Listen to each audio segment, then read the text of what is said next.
దేవుని ఘనమైన నామమునకు స్తోత్రములు. ఈ వాగ్దానమును వింటున్న మీకందరికీ మన ప్రభువును ప్రియ రక్షకుడైన యేసుక్రీస్తు నామములో శుభములు, మా హృదయపూర్వకమైన వందనములు. ఈరోజు మీ కొరకైన దేవుని వాగ్దానము కీర్తనల గ్రంథము 118వ కీర్తన 6వ చరణము. యెహోవా నా పక్షమున ఉన్నాడు, నేను భయపడను, నరులు నాకేమి చేయగలరు?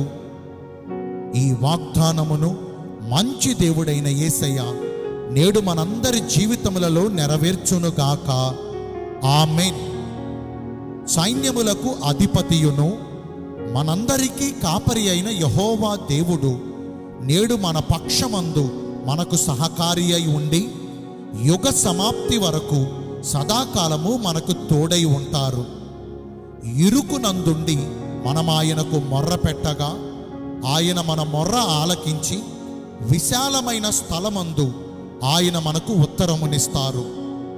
విమోచన గానములతో మనలను ఆవరించి మనమున్న శ్రమలో నుండి మనలను రక్షించి మనకు ఉపదేశము చేసి మనము నడవవలసిన మార్గమును మనకు బోధించి మనపై దృష్టి ఉంచి మనకు మంచి ఆలోచన చెప్పి మనకు కలిగిన భయములన్నిటిలో నుంచి మనలను తప్పిస్తారు.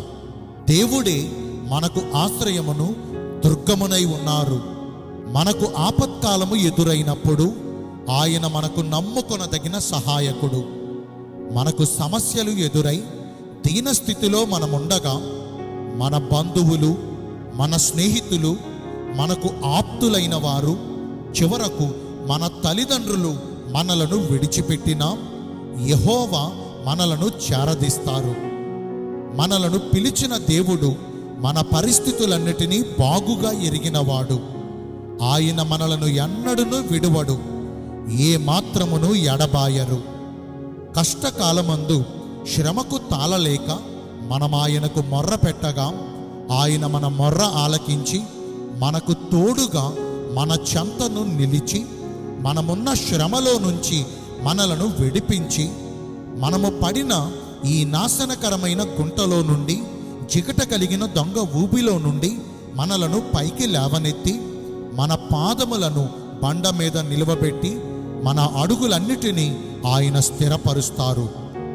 మన దేవుడైన యెహోవా మనకు సమీపముగా ఉన్నట్లు మరి ఏ గొప్ప జనమునకును ఏ దేవుడును సమీపముగా లేడు. ఇట్టి గొప్ప దేవుడు మన పక్షమున మనకు సహకారకుడై ఉండగా మొదటిగా మనకున్న ప్రతి లోటును తీర్చి మనకు ఎదురైన కొరతను సమృద్ధిగా మారుస్తారు.